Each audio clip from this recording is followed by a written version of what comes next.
Dikala seorang pemain bintang dunia menghabiskan uangnya dalam sebuah kesenangan semata, bergelimang harta membuat mereka lupa akan jati diri mereka sendiri. Namun ada sosok yang baik, murah hati dan tidak lupa dari mana dirinya berasal.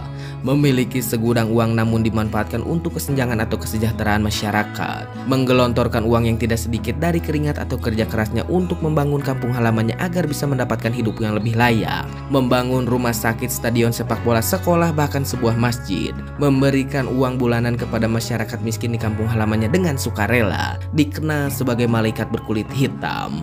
Dan inilah Sadio Mane.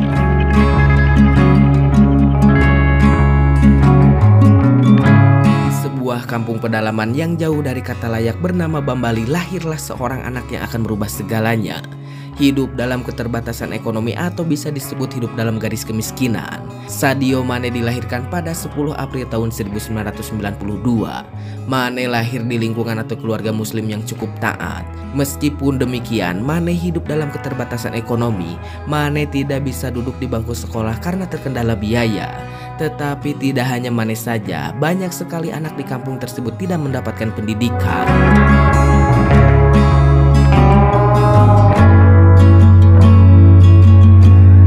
Harus diketahui, jangankan pendidikan, untuk makan saja di kampung tersebut sangatlah sulit, begitupun dengan air bersih. Kampung halaman Mane memiliki iklim yang sangatlah gersang, kering dan berdebu. Inilah alasan mengapa sumber daya di kampung tersebut sangatlah mengkhawatirkan. Untuk mendapatkan uang ataupun makan, mayoritas di kampung tersebut hanyalah bekerja serabutan dan berkebun hanya demi sepotong roti untuk keluarga mereka.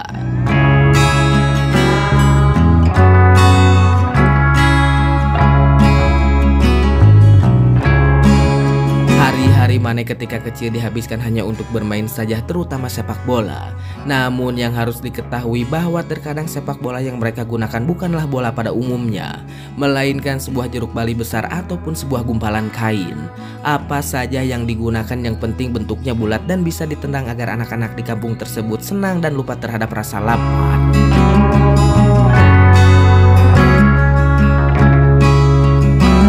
Dikala Mane sedang bermain sepak bola dan tidak memikirkan apapun, datanglah sepupu Mane dengan wajah yang murung dan memanggil Mane. Sepupu Mane berkata bahwa Mane harus segera pulang karena ayahnya telah meninggal dunia. Mane beranggapan bahwa hal tersebut hanyalah lelucon semata. Namun ketika melihat raut wajah sepupunya bahwa hal tersebut memanglah serius. Diketahui juga bahwa sebenarnya ayah dari Mane sudah lama sakit. Hal ini juga terkendala karena tidak ada rumah sakit yang memadai untuk masyarakat. Ayah Mane hanya bisa mengobati rasa sakit tersebut dengan pengobatan tradisional biasa yang seadanya di rumah.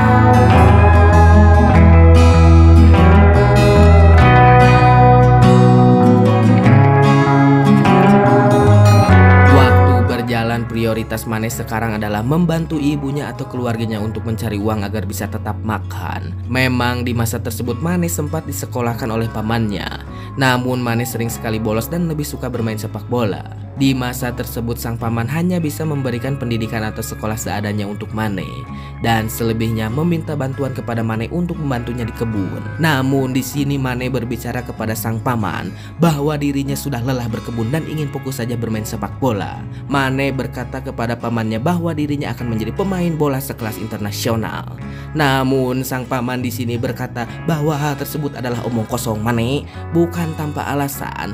Untuk sekolah dasar saja sudah sulit, apalagi harus masuk ke akademik sepak bola. Mane diajarkan bekerja keras sejak kecil, membantu ibunya karena sang ayah sudah meninggal. Dan selebihnya di malam hari Mane diajarkan rutin sholat dan mengaji oleh pamannya.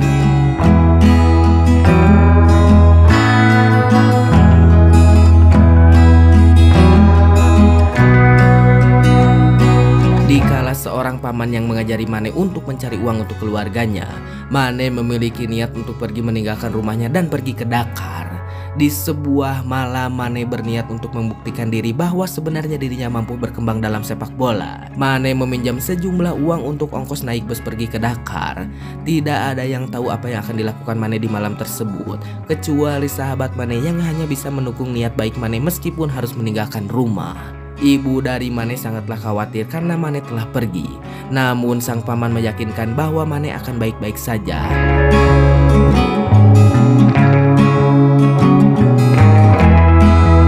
Setelah 2 bulan Mane dijemput oleh keluarganya untuk pulang.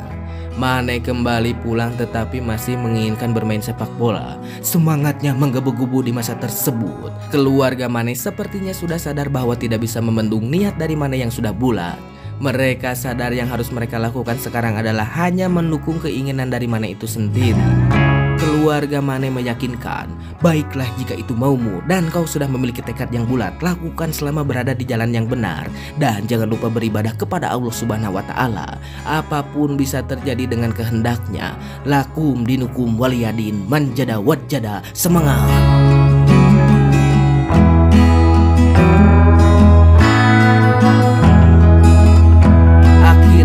Kembali ke Dakar atau ke Akademi Sepak Bola di Dakar. Harus diketahui bahwa sebenarnya Dakar adalah pusat sepak bola bagi Senegal. Ratusan anak berlatih di sana untuk mengadu nasib menjadi pemain sepak bola profesional. Namun tidak jarang ratusan anak juga harus pulang ke kampung halaman mereka karena potensi yang dimiliki tidak memuaskan bagi akademik sepak bola tersebut.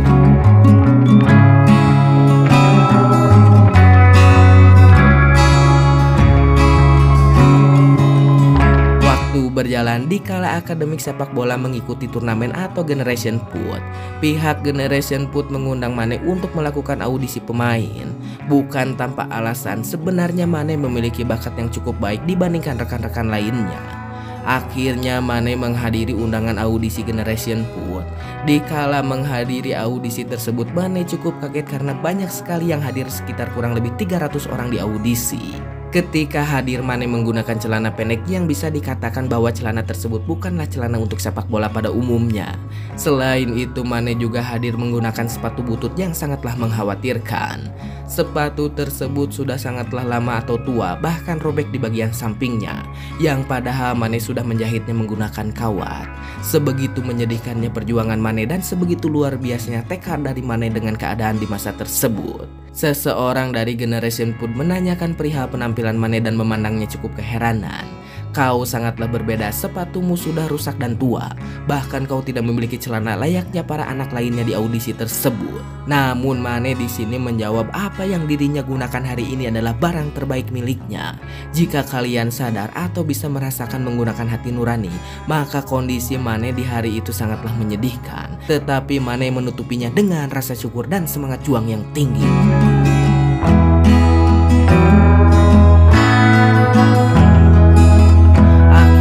Audisi dimulai dan Mane menunjukkan bakat dan talentanya. Orang yang bertanya kepada Mane perihal penampilannya tersebut dan sepatu bututnya sangatlah terpesona dengan bakat dari Mane. Perlu diketahui bahwa orang tersebut adalah orang dari agen Generation Foot. Sang agen bertanya dan berbincang dengan pelatih dari Mane. Sang pelatih berbicara bahwa Mane memiliki bakat yang sangatlah luar biasa. Bakatnya sangatlah besar, bahkan bisa disebut sebagai bakat seorang pemain bintang di masa muda. Sang pelatih berbicara bukan tanpa alasan atau melebih-lebihkan dari bakat Mane, tetapi memang apa yang dibicarakan dan dilihat oleh sang agen tersebut sangatlah benar dan fakta di depan matanya sendiri. Akhirnya Mane terpilih untuk bisa lolos di audisi tersebut dan Mane diterbangkan ke Eropa atau Metz. Mane tidak menyangka bahwa dirinya bisa terpilih, dan hal tersebut bisa menjadi kabar yang sangat baik untuk keluarganya di rumah yang senantiasa mendukung dan mendoakannya, terutama sang ibu.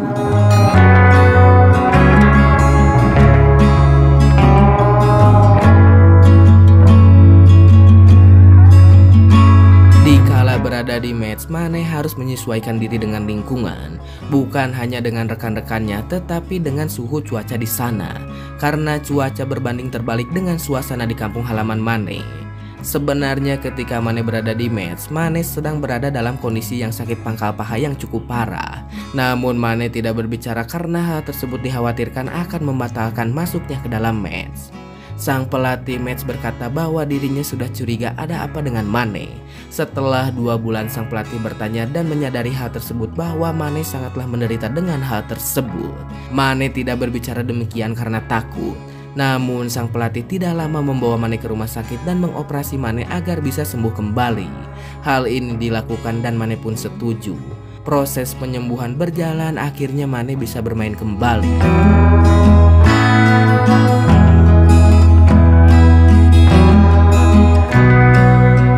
Dalam 19 pertandingan Mane hanya mencetak 1 gol saja. Tetapi yang pelatih sadari adalah bahwa apa yang terjadi di lapangan dan gol-gol yang ada, kontribusi Mane terhadap pertandingan sangatlah besar. Rekan-rekan dalam satu timnya berbicara bahwa Mane adalah jalan bagi gol-gol yang tercipta, meskipun gol tersebut bukanlah milik Mane. Yang perlu jadi perhatian adalah bahwa ketika Mane mendapatkan bola, tim lawan kewalahan dan lapangan diobrak-abrik olehnya. Skill Mane sangatlah luar biasa, tidak jarang untuk menghentikan Mane dibutuhkan setidaknya 3 atau sampai 4 pemain. Mane juga disebut fenomena oleh rekan-rekannya di match karena memang skill dan keterampilannya bukanlah seperti pemain pada umumnya.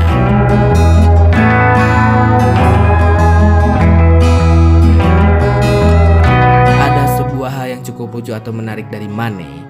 Ketika dirinya bermain, Mane bertemu dengan seorang reporter atau fotografer lapangan. Mane berbicara bahwa dirinya adalah pemain baru yang direkrut oleh match dari pedalaman Senegal. Mane meminta difotokan kepada orang tersebut untuk mengirimkan foto tersebut kepada ibunya. Dan setelah selesai, Mane berbicara bahwa foto ini gratis kan? Sepolos itu dan sesederhana itulah jati diri dari Mane, yang padahal memang foto tersebut sering dipakai untuk memfoto para pemain sepak bola.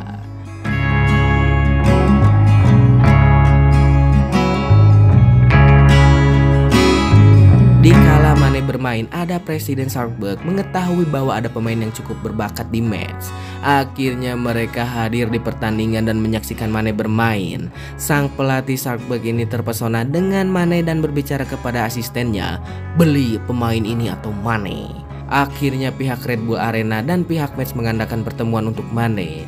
Dan seperti biasa, kesepakatan yang mufakat terjadi antara Mane kini bermain di Red Bull Arena.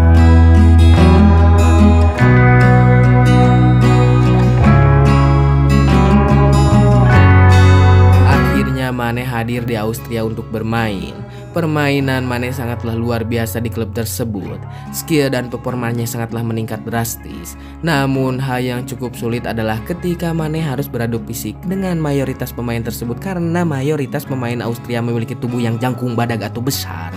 Tetapi Mane beranggapan bahwa mungkin dirinya kalah jika beradu fisik. Namun jika adu skill, potensi mungkin bisa saja lebih unggul.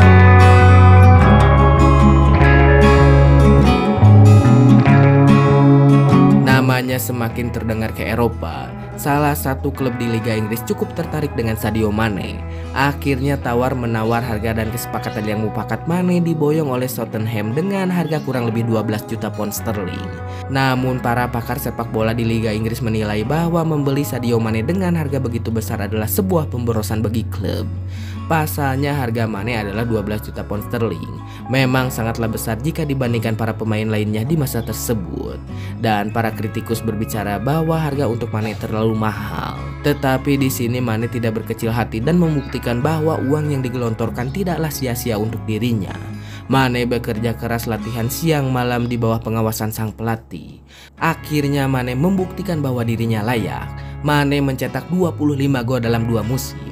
Hal tersebut cukuplah membanggakan dan membantah para kritikus untuk Mane yang terlalu mahal.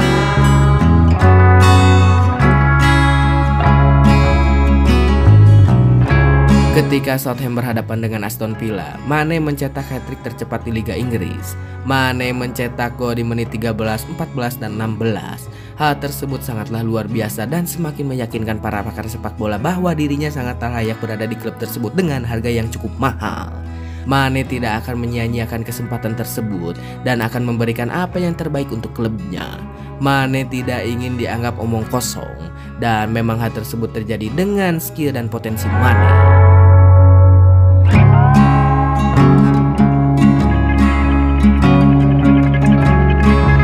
Di tahun 2016, klub raksasa MU sedang melakukan serangkaian rencana yang ingin memboyong Mane. Pihak MU atau Louis van Gaal sangat tertarik dengan potensi Mane dan yakin bahwa Mane akan membawa perubahan untuk MU. Transfer Mane hampir saja dilakukan, tetapi Mane sudah menjalani serangkaian perbincangan dengan pihak Liverpool. Di masa tersebut, Jurgen Klopp menelpon Mane secara pribadi. Jurgen berbicara bahwa dirinya sudah menyiapkan serangkaian rencana yang bagus untuk Liverpool dan dalam rencana tersebut harus ada Sadio Mane. Jurgen meyakinkan bahwa posisi Mane yang sesungguhnya atau yang sangatlah tepat adalah di Liverpool. Akhirnya dengan perbincangan pribadi tersebut, Mane menyetujui untuk masuk ke Liverpool. Meskipun Louis van Gaal atau MU sudah terbuka lebar untuk Sadio Mane di tahun 2016.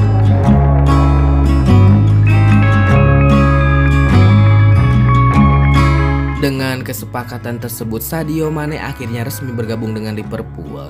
Tetapi Mane berbicara bahwa sebenarnya dirinya lebih baik berada di posisi kiri, namun sudah ada pemain yang pas di sisi kiri, maka Mane harus bermain di sisi kanan. Mane berbicara bahwa dirinya bisa bermain dan beradaptasi di berbagai posisi, maka hal tersebut tidak terlalu bermasalah bagi dirinya. Dan disinilah atau lebih tepatnya di Liverpool, Mane semakin menggila di lapangan hijau. Kontribusi Mane dalam gol-gol yang tercipta sangatlah besar.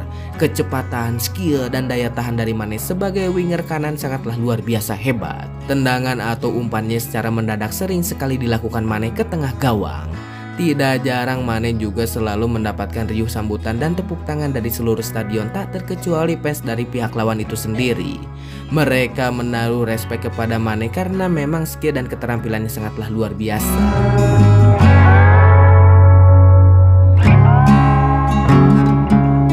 Ketika Mohamed Salah hadir di Liverpool, posisi Mane dirubah menjadi posisi yang seharusnya, yaitu winger atau sayap kiri. Hal tersebut membuat Mane semakin nyaman karena memang posisi tersebut adalah posisi yang diinginkan oleh Mane sebelumnya. Skill dan potensi Mane semakin terbuka lebar dikarenakan posisi yang seharusnya. Mane berubah menjadi mesin pencetak gol dan assist yang sangatlah luar biasa bagi Liverpool. Tidak jarang untuk menghentikan Mane di posisi tersebut, setidaknya diperlukan 3 pemain untuk menghentikan Mane.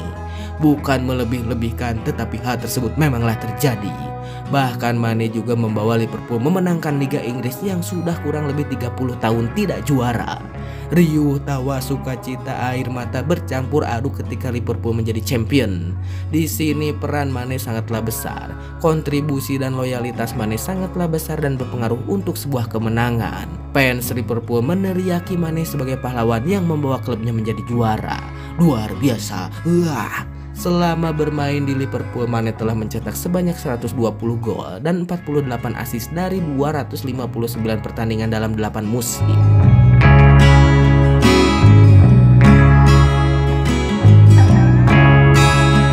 Waktu berjalan, akhirnya Mane akan memulai petualangannya di Bundesliga. Mane juga sangatlah luar biasa untuk timnas Senegal. Di tahun 2021, Mane membawa Senegal memenangkan Piala Afrika.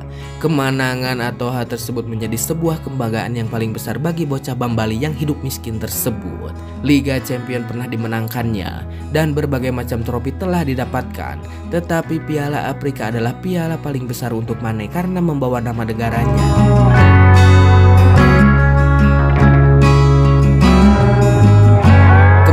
Senegal disaksikan puluhan juta mata di dunia, terutama rakyat Senegal. Kemenangan itu membuat Senegal bersuka cita, menangis dan bahagia karena tidak menyangka negaranya bisa menjadi juara.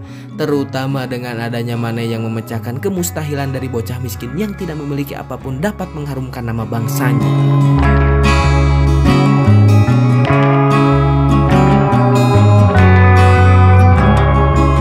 Segudang prestasinya dalam dunia sepak bola, Mane mendapatkan banyak uang yang cukup besar. Meskipun bergelimang harta, Mane sangatlah sederhana. Mane tidak lupa kepada jati dirinya. Ada momen di mana Mane terlihat memegang handphone yang sudah retak layarnya. Aduh, kacau. Dan juga momen di mana Mane membersihkan masjid di Liverpool. Alhamdulillah. Apa yang diajarkan orang tua Mane sangatlah Mane hormati dan tidak akan pernah melupakannya dan akan selalu diterapkan ke dalam hidupnya. Memiliki jumlah uang yang sangatlah besar, Mane berbicara bahwa dirinya tidak memerlukan jam tangan mewah, mobil Ferrari ataupun jet pribadi meskipun saya mampu membelinya. Meskipun dirinya mampu membeli barang-barang tersebut, Mane beranggapan untuk apa itu dilakukan. Mane lebih suka menghabiskan uangnya untuk membantu keluarganya, rakyat Senegal itu sendiri. Diketahui juga bahwa Mane memberikan uang sebesar 70 dolar setiap bulan untuk seluruh rakyat Senegal yang hidup dalam garis kemiskinan. Mane juga selalu menyediakan atau membagikan pakaian kepada rakyat Senegal, terutama untuk anak-anak. Sepatu sekolah, bahkan sekolahnya pun Mane buatkan untuk Senegal. Dan kan bukan hanya itu, Mane juga membuatkan stadion mewah untuk membangun potensi anak-anak Senegal dalam dunia sepak bola, agar mereka semua mudah dalam mencapai impiannya dalam dunia sepak bola. Dan yang paling mencolok adalah bahwa Mane juga tidak lupa dirinya membangun masjid yang sangatlah indah di Senegal. Banyak sekali yang tidak bisa saya sebutkan kebaikan Mane dan kesederhanaannya.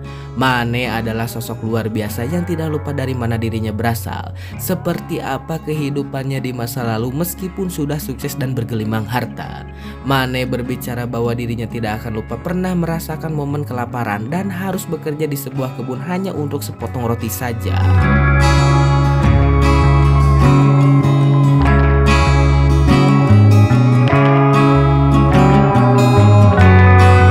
Kesuksesan memang sangat sulit untuk diraih, tetapi bukan berarti hal tersebut mustahil. Jika Tuhan berkehendak dan kita dapat menjalaninya dengan baik, maka bisa saja terjadi. Teruslah melangkah ke depan dan raihlah kesuksesan atau tujuan hidup untuk menjadi manusia yang bermanfaat atau memiliki banyak uang. Dan setelah semuanya tercapai, kembalilah ke titik di mana kamu berasal. Maka rasa syukur begitu besar dan jangan lupa memberikan rezeki kita kepada yang membutuhkan. Karena dalam setiap uang yang kita dapatkan, berapapun jumlahnya, ada hak orang lain untuk mendapatkannya. Dan inilah Sadio Mane.